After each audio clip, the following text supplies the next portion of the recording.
Good evening. This is Barry Redmond with Jeff Booker and Carla Murray, part of our EDLS 702 group from Gardner-Webb University.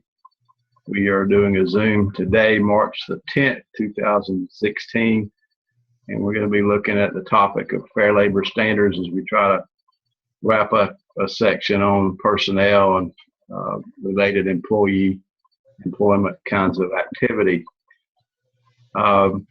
If I can get the document up and split my screen, we'll proceed.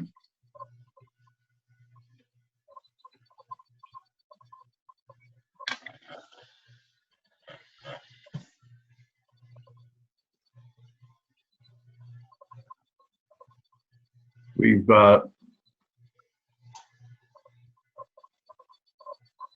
talked about, let's see here.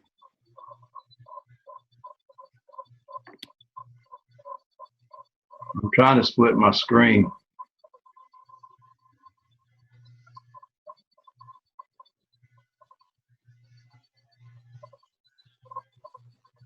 I'm looking for a share button. Can y'all still hear me? It's down at the bottom in your toolbar. Should say share screen right in the middle of it. I don't have a. If you move your cursor down to the very bottom of your screen, it should pop up.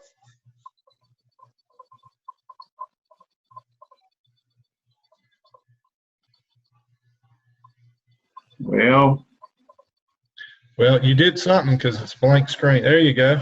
Okay, so we're on the, I can see you and I can see the work. Great. So we've already said that 85% or thereabouts of our budgets are used for personnel. So it would stand to reason that we can make some either very wise decisions or some poor decisions that will end up costing us a lot of money if we don't do employment practices correctly. And even on our best day, that's a challenge, especially in larger districts like both of you have, where you're employing a number of people each month. So I'm sure both of you are familiar with the name Allison Schaefer, who's the legal counsel, works a lot with School Boards Association. Depended on her a lot over the years. This is a PowerPoint she did a couple years ago. But some of our folks in class don't hire a lot of people and perhaps might find themselves at some point dealing with employee hires, and especially non-certified employees, teacher assistants, bus drivers, cafeteria workers, maintenance, custodial, etc. So it would be important for them to understand, especially for non-certified folks, this issue of overtime pay and compensatory pay and comp time and things like that. So we'll look at a few concepts with this here. If I can get it to move.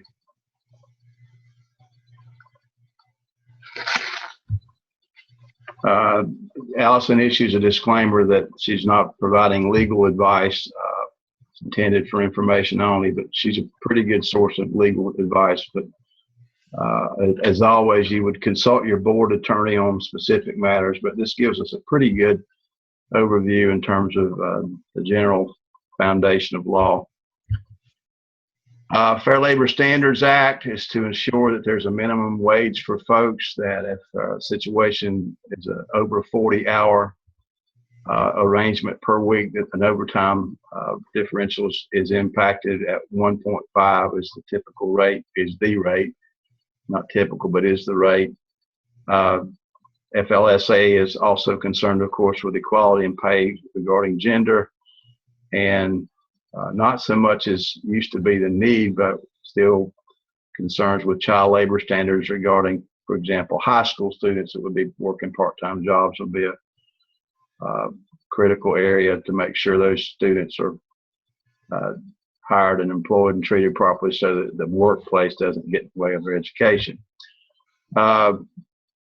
We know there's two types of employees, exempt employees and non-exempt employees. Exempt employees, we'll look at some slides that show you that these are typically employees that make more money, have more responsibility, make hiring or make decisions about evaluation of work performance, etc. So most leadership, you folks included, would be the exempt employee. The non-exempt are typically your lower wage earners, hourly type earners that need protection of law so that we don't work those folks excessive numbers of hours without compensating them at the 1.5% rate. But not all employees are entitled to minimum wage. It depends on the situation. She gives a few examples of those not covered by FLSA: elected officials like school board members, volunteers, independent contractors, and trainers. And we'll look at some of the conditions that create what an independent contractor would look like. A few years ago, and I mentioned this in class, there began to be lawsuits that sprang up over the Southeast, especially, where coaches, and in particular coaches who were also employed as teacher assistants or custodians, were encouraged. There were actually ads taken out to encourage those folks to sue for overtime. What you have to remember is if they win a case like that, they typically will win the overtime pay, but they'll also win damages in terms of, I believe it's 2.5 times the amount of money that they would have been owed. So it can be very expensive. So they begin to look at volunteers in particular, and so they talk about it here: individuals who perform hours of service for public agency for civic, charitable, humanitarian reasons without promise, expectation, or receipt of compensation for services. So you've got to be very clear when you work with volunteers about the expectation that there's no coercion to work. It's absolutely volunteer on their part. Even so, you need to be a little bit nervous, especially if they're an employee, it's most certainly, but if they're just a volunteer only, not an employment situation, you're typically okay, as long as there's not been a communication that there's some expectation of payment. She cites a case in the Fourth Circuit, 2011, where the plaintiff worked 300 to 450 hours per year as a high school golf coach. The position was not conditioned on his coaching assignment. He was a security, looks like a security assistant, and they had not tied that to the coaching assignment. He was paid a stipend. That's typically what happens in school districts, the stipend for coaching. Between his coaching responsibilities and his employment as the safety security assistant, then I suppose it put him in a overtime situation. So she issues the question here: was he entitled to overtime wages as a volunteer, as a golf coach, or was he strictly a volunteer? So they heard the case. He claimed he was entitled to overtime pay.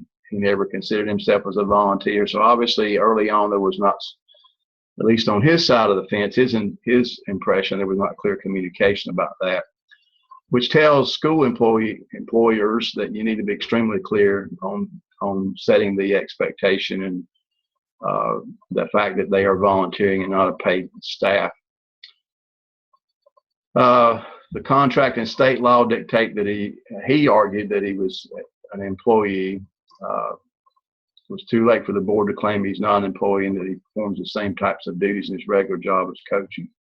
The court concluded that he was a volunteer, so they sided with the school district. He was motivated to coach by level of golf, dedication, student athletes. Coaching versus another part-time job was a lifestyle choice of his. In the culture of high school athletics, in many cases, there are volunteers used often, so it was a culture already established. And then the board had 18 other situations where other coaches considered themselves volunteers. Contract and state law are not relevant. They also concluded the issue was entirely controlled by FLSA.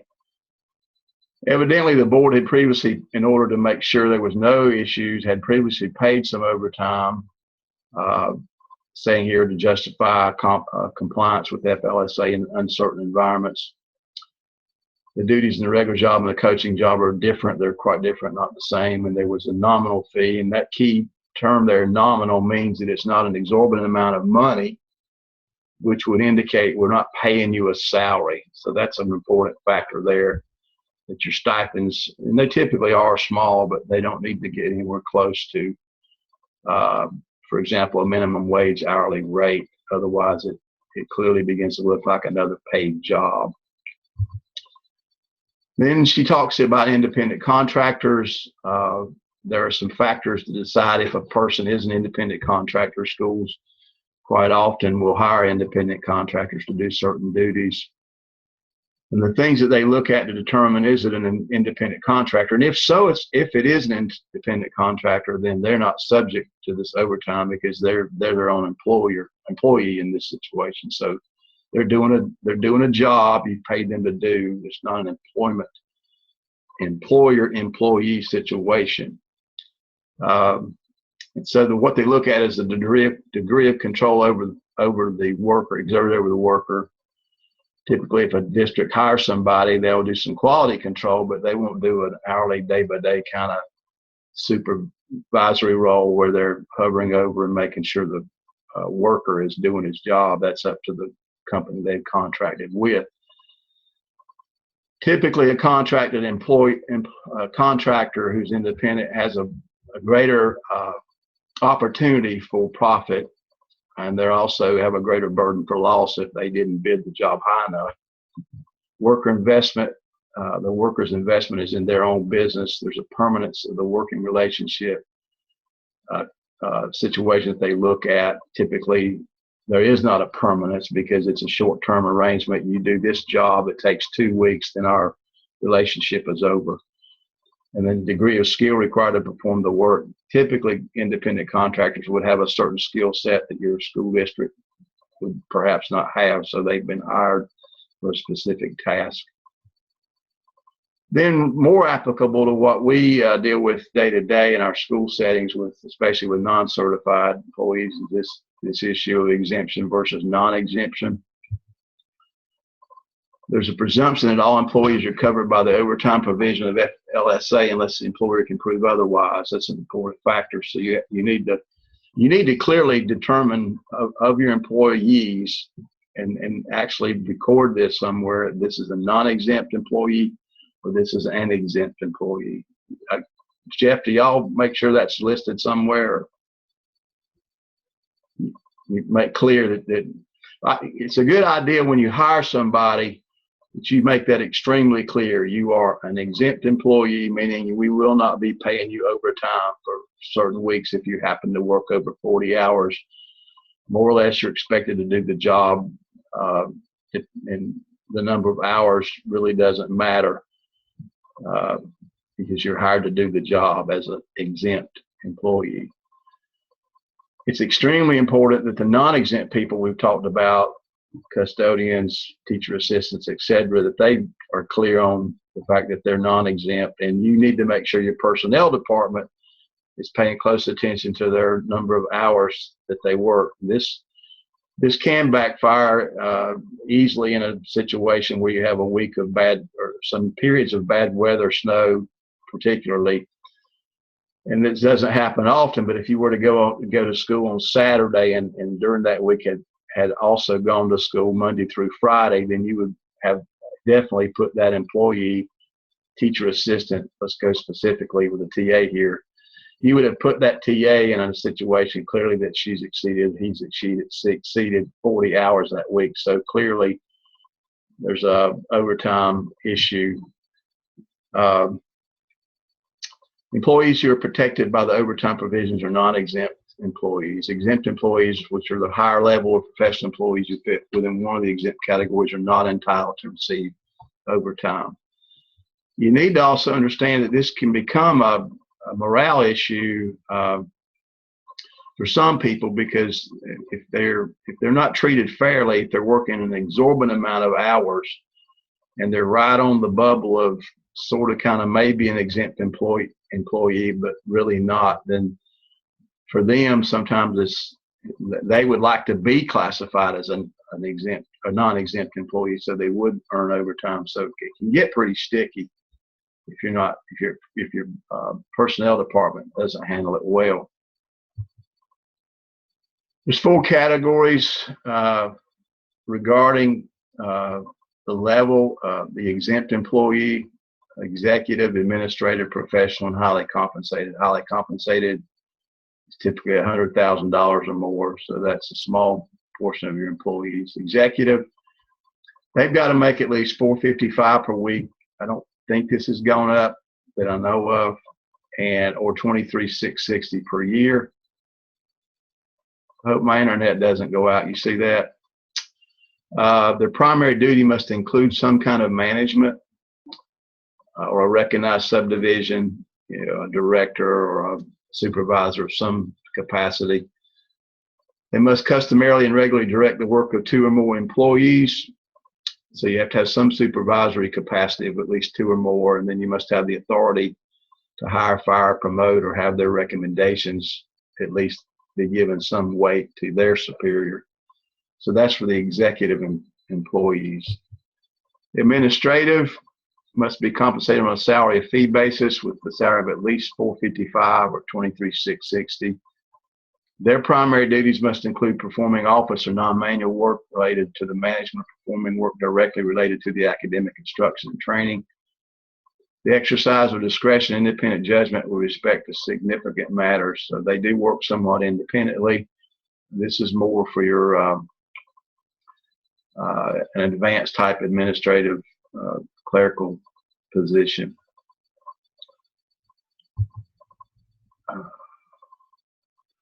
Employees that are paid to work less than 40 hours per week who work extra time may have a claim for straight time for hours worked in excess of the normal work week, but not less than 40. For example, DPI defines a work day for teachers, and it typically is used the same way for TAs, not always. Some districts will consider a TA work week as 40 hours, but most of them consider a TA work week as 37 and a half. That's 7.5 hours per day times 5 days. So you've got a little wiggle room between 37.5 and 40. So what they're saying here is that although their normal work week is 37 and a half hours, if you had a PTO meeting, for example, on Tuesday night, you can ask that TA to be present, and if they don't work more than 2.5 hours that night, they've not exceeded that 37.5 plus 2.5 equals 40 threshold during that week. So no overtime would be required for that. This is in addition to a claim for overtime or compensatory time when the employees work more than 40 hours during the week. I think the current minimum wage, is it $7.65 now? Or is it still 7.25? I think, I'm not sure.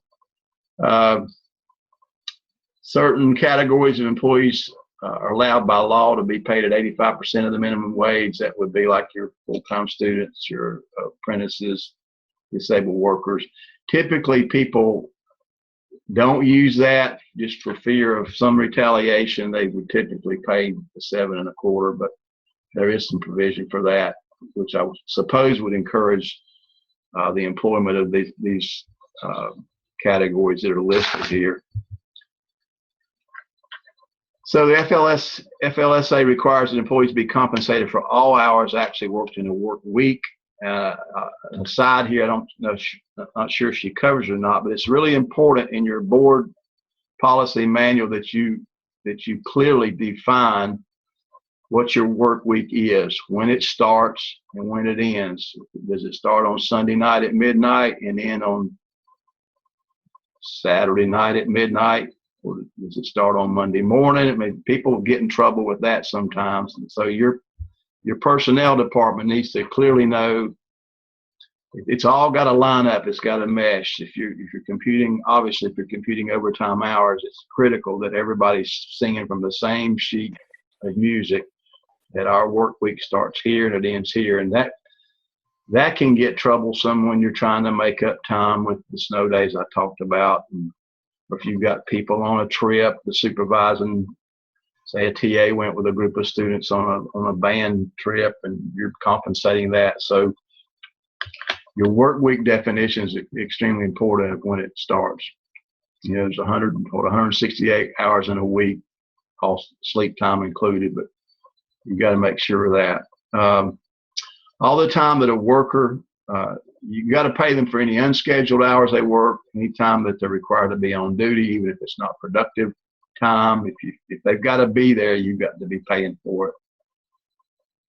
Some people don't know this, but if there is an expectation, or even if there's not an expectation, but there's what's called suffering. If you allow work to be done at home and you know about it, then you're subject to having to pay for that. And this happens sometimes for years. You'll have a dedicated TA that says, well, I don't mind doing some paperwork at night or creating some artwork for the next day. And so typically I work 2 hours at night. It just kind of keeps my mind off other things or whatever. Everything's fine until that employee suddenly becomes agitated or angry about some other issue. Then suddenly they come forward and say, for years, my teacher and my principal they knew I was working at home 8-10 hours a week to help out, and they allowed me to do that. So now I'm going to cash in. I want my overtime. That happens. And you can't just say, well, they volunteered to do that. If you have knowledge of it, you need to put a stop to it. It typically it begins as a very kind, nice gesture. Everybody loves everybody. Things are good. And then, like I say, if something goes wrong, then suddenly you're being sued for all these all these hours of overtime for the last 10 years this person worked and was not paid. So work at home does count, even if you're sort of closing your eyes to it. Work week consists of all time worked in a defined 24/7 period. I've already said this now, the work week needs to be defined as when it begins and ends. And the non-exempt salary employees, there should be an agreement that the state standard work week is 40 hours or less. This is another issue. You'll have this a lot of times with secretaries. Sometimes you'll have spouses that ride together and they know that their hours don't start till 8 o'clock, but they come on in at 7:30 because their husband or their wife drops them off. And so they don't mind starting to make the coffee and run a few copies for the teachers and so on and so forth. Again, if you're allowing them to start before the official clock time, that is paid time. And a lot of people, they don't really understand that. There's that term I use, employers may not suffer or permit an employee to volunteer to work extra time. I suppose unless you've been in personnel work or in leadership, some of this is really not known by everybody, but it's extremely important. An employee may not volunteer to perform their regular duties off the clock without compensation. I don't know that they would intentionally try to set you up. Typically, what happens, as I've said, is everything's good till it's not. And once they finally get angry about an issue, then they start bringing all this other stuff up. This is another issue when employees want to go ahead and work through lunch, sit at their desk and work. They don't mind it. Everything's cool. I'm good. I'll sit here and answer the phone while I eat my lunch. You just created paid time. So you've got to be careful about that. And again, nothing happens till it happens. And so when they get upset, then you're going to hear about it. There are some conditions as to what constitutes the lunch period. She uses the 30 minutes here. Meal periods at least 30 minutes, subject to several special exceptions. Coffee breaks and rest periods are compensable work time. So you can't ask an employee to come off the clock during a scheduled break or rest period if you build that in for all employees. Any comments about any of this from either you, Carl or Jeff? Any war stories? You got millions, son. Just decide which one to share. Ignorance is no excuse to the law. There's a faithful, loyal worker. They're working during lunch. They don't mind. Everything's cool until it's not. On call time, An employee is required to remain at a workplace or close by such that the employee cannot effectively use the time for personal reasons while on call. The employee must be paid for that time. There is a provision if they're like a maintenance person is on call, but they're certainly at their house on their own time. There's typically a differential of some kind of bonus pay, but they're not subject to the overtime unless they're called in. And then if they're called in, then their drive time and their work time would be compensable. And it would be compensable at 1.5, 1.5 is the rate if it's over 40 hours that week. Some people wonder about training. If you send people off for training, it's normally considered compensable time. If it's outside of the following, it's not compensable if it takes place outside the employee's regular work hours, if it's voluntary, if they perform no productive work during their attendance of the training, and if it's not directly related to the employee's job, then that's not compensable. Travel time is typically not compensable unless it's like an emergency, or if they've got to travel 7 or 8 hours somewhere, then you would make some consideration for that. Travel during the day from one job site to another is generally compensable. You count that time if they're moving between schools, for example. You wouldn't make them come off the clock. I'm assuming most anybody that's ever held a job understands overtime. It's 1.5 rate, and you can compute that 2 ways. You can look at hours over 40. If you worked, let's say, 44 hours, then the 4 hours above 40 are compensated 1.5. So you could multiply 4 times 1.5 and get 6 hours, so that you're paid at the regular rate for 40 plus 6 hours, or 46 hours.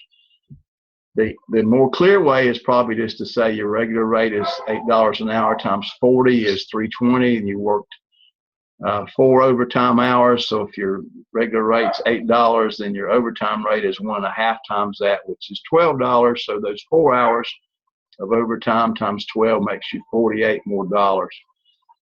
So it's pretty simple math, and obviously all your personnel and finance people should understand that.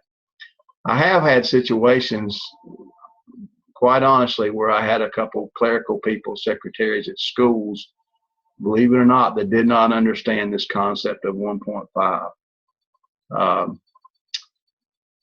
We mentioned this in class about blended rate. If an employee has 2 different pay rates, for example, they're a TA at $18 an hour and they're a bus driver at $14.50, and you've got overtime as a result of both jobs added together, you create what's called a blended or weighted average, as is explained here.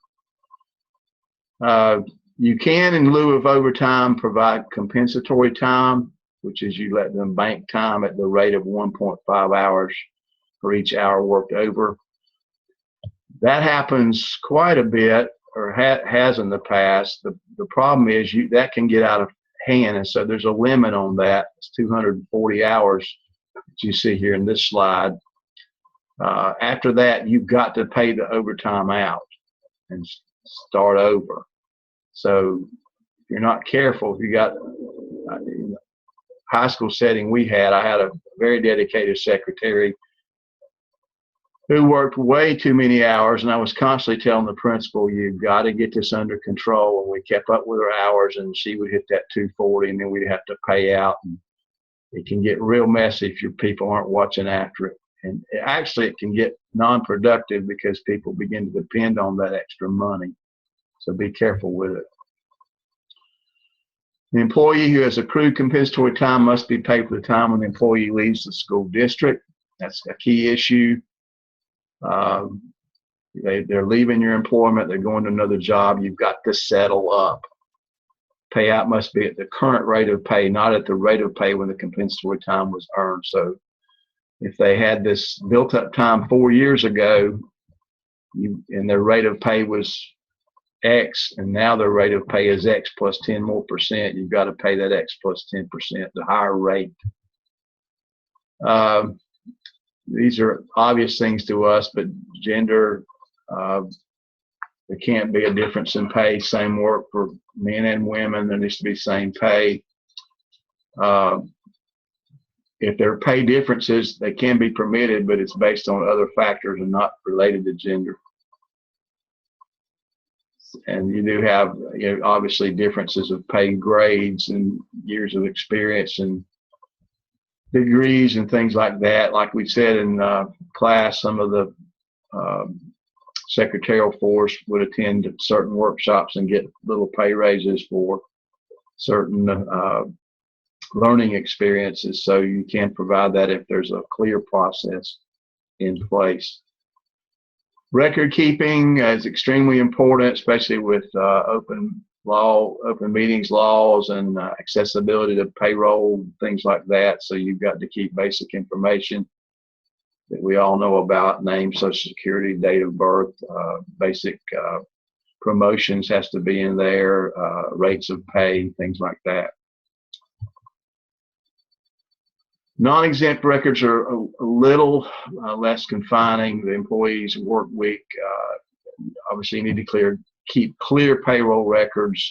I would, if I were a superintendent, I'd make certain there's some type of auditing that takes place regularly each year, at least annually, to determine that we're paying people correctly, that we're keeping up with overtime, that we're balancing out with the compensatory time of once 240 is reached, that threshold, etc. So those are important factors that surely your payroll people are keeping up with. And you've got to also keep up with their salary and wages and their amounts and the dates that they were paid and the basis of how they're classified and why they're paid what they're paid. You don't want to get a Fair Labor Standards violation. If you're obviously guilty, you're going to end up paying some money, and so let's see some of that. I alluded to this a while ago. With a successful lawsuit, the employee could be awarded double the amount of back wages due, plus interest. I think I said 2.5, but it's double. Plus, you would have to pay their attorney's fees and the cost. And not only that, but once you have an issue, then the Department of Labor typically will initiate a full investigation of all your employment practices. So you just tied up your finance department for weeks while the DOL goes through all of your records. So there can be civil penalties. They mentioned 1,100 here. Department of Justice could prosecute persons criminally for willful violations. And possible sanctions or fines up to $10,000 and 6 months in prison. Most superintendents would welcome a vacation, but probably not one of these. So again, good finance officers are worth their weight in gold if they keep you from violating these laws. You can't retaliate. It's tempting at times if you have a non-certified employee begin to raise the ruckus about things that you've allowed to happen, but it's really poor practice to move people around that give the appearance of retaliation because they happen to bring something up that you didn't like. So be careful with that. So she provides a compliance checklist here. Classify employees as exempt or non-exempt. We've covered that. Make sure it's clear as to what they are. Have a board policy on when your work week starts, how you compensate people for overtime, whether or not you pay out each week or month, or whether or not you allow comp time to accumulate at the 1.5 rate. Make sure people understand the expectation for their work week. Use a really good timesheet method. We use Timekeeper where I was superintendent, and I even had certified and non-certified people fill that out. I got a lot of flack for it, but we had good records and we all were accountable. Obviously, train your supervisory people on compliance with Fair Labor Standards.